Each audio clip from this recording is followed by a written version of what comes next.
Hello student, कैसे हैं आप लोग। उम्मीद है कि आप लोग बहुत ही अच्छे होंगे और आप लोग का पढ़ाई भी बहुत ही अच्छा चल रहा होगा। तो मैं मन्नू आप सभी का स्वागत करता हूं एक न्यू वीडियो में। अगर आप लोग क्लास 10th में पढ़ते हैं और बोर्ड एग्जाम 2026 को देने वाले हैं तो यह वीडियो आपके लिए इम्पोर्टेंट होने वाला है।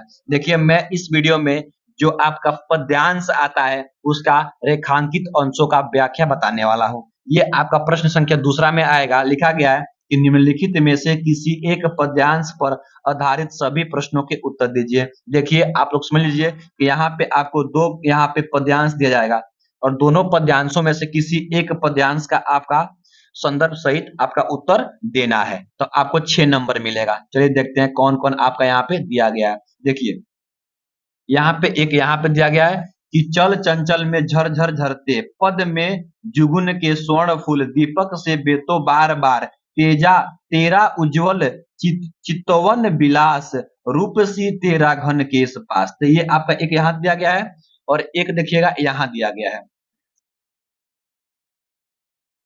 देखिए, एक आपका यहाँ दिया गया है ये वाला लिखा ना, अथवा लिखा गया है चरण कमल बंदो हरिराई जाकी कृपा पंगु गिरे लंघे अंधे को सब कुछ दर्शाई बहिरो सुने गुंग पुनि बोले रंक चले सिर छत्र धराई सूरदास स्वामी करुणा में बार बार बंदो तिहि पाई।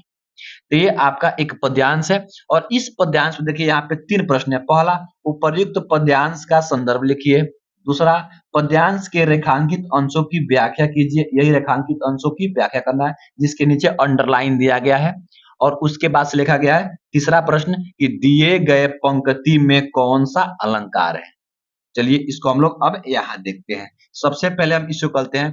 तो देखिए, लिखेंगे यहाँ पे प्रश्न उत्तर संख्या दूसरा और जिस पद्यांश का आपका व्याख्या करना है संदर्भ सहित, तो उसका पहले लाइन का 2-3 शब्द यहाँ लिख देंगे और दूसरे लास्ट के लाइन का 2-3 शब्द यहाँ लिख देंगे। जैसे यहाँ पे चरण कमल बंदो हरिराई और यहाँ है बार बार बंदो तिहि पाई। ठीक है, यहाँ लिखेंगे पहला नंबर उपर्युक्त पद्यांश का संदर्भ का दिया गया है। यह पद्यांश भक्ति काल के महान कवि सूरदास जी द्वारा रचित है जिसमें इन्होंने भगवान श्री कृष्ण की महान कृपा का वर्णन किया है। तो ये आपका संदर्भ हो जाएगा। उसके बाद से लिखेंगे अब हम लोग रेखांकित अंशों की व्याख्या। देखिए यहाँ लिखेंगे पद्यांश के रेखांकित अंश की व्याख्या। क्या लिखेंगे? उपर्युक्त रेखांकित अंशों के माध्यम से सूरदास जी श्री कृष्ण की महिमा मंडल करते हुए कहते हैं कि प्रभु की कृपा हो जाने पर बहरा व्यक्ति भी सुनने लगता है। यानी कहते हैं कि जब प्रभु की कृपा यानी कि भगवान की कृपा किस पे किसी बहरा पे हो जाए तो वह सुनने लगता है। आगे लिखते हैं कि लंगड़ा व्यक्ति भी पर्वत को पार करने लगता है। यानी कि जब भगवान की कृपा हो जाती है तो जो लंगड़ा व्यक्ति होता है वह पर्वत को पार करने लगता है, मतलब चलने लगता है। कहने का मतलब कि वो भी चलने लगता है, यानी कि पर्वत को पार करने लगता है। किसकी कृपा से? भगवान की कृपा से। आगे लिखते हैं, देखिए यहाँ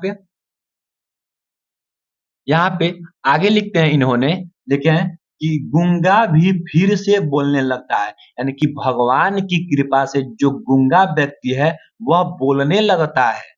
आगे लिखा यहाँ पे कि और गरीब से गरीब व्यक्ति भी राजा बनकर अपने सर पर राज छत्र धारण करके कर लेता है या करके चलने लगता है। मतलब कहने का मतलब है कि जब भगवान की कृपा हो जाती है तो गरीब से गरीब व्यक्ति भी क्या होते हैं? गरीब से गरीब व्यक्ति भी राजा बन जाते हैं, यानी कि राजा की तरह धनवान हो जाते हैं, अमीर हो जाते हैं। कि राजा बनकर अपने सिर पर छत्र धारण करके चलने लगता है, मतलब राजा बन जाते हैं। ठीक है, आगे देखिए। तो ये सब क्या है? भगवान की महिमा की बात हो रहा है कि जब भगवान की महिमा होती है तो गूंगा व्यक्ति बोलने लगता है, लंगड़ा व्यक्ति चलने लगता है और जो आपका गरीब से गरीब व्यक्ति है वह क्या होता है? राजा बन जाता है, मतलब धनी बन जाता है, अमीर बन जाता है। आगे लिखा गया तीसरा प्रश्न कि दिए गए पंक्ति में कौन सा अलंकार है। लिखेंगे यहाँ पे हेडिंग में दिए गए पंक्ति में अलंकार। तो दिए गए पंक्ति में रूपक अलंकार है। कौन सा अलंकार है? रूपक अलंकार है। तो ये आपका देखिए पहले प्रश्न के लिए 2 नंबर, दूसरे प्रश्न के लिए भी 2 नंबर और तीसरे प्रश्न के लिए भी 2 नंबर। आप अगर इन तीनों को अगर हल कर लेंगे तो आपको 6 नंबर मिलेगा। ये आपका 6 नंबर का प्रश्न है। तो आई होप मैं आशा करता हूँ कि आप लोग को यह वीडियो बहुत ही अच्छा लगा होगा। अगर वीडियो अच्छा लगा है तो वीडियो को आप लोग लाइक कर दीजिए और आप लोग चैनल पे पहली बार आए हैं तो चैनल को सब्सक्राइब कर लीजिए ताकि ऐसा वीडियो आप लोग को हमेशा मिलता रहे। Thank you for watching this video.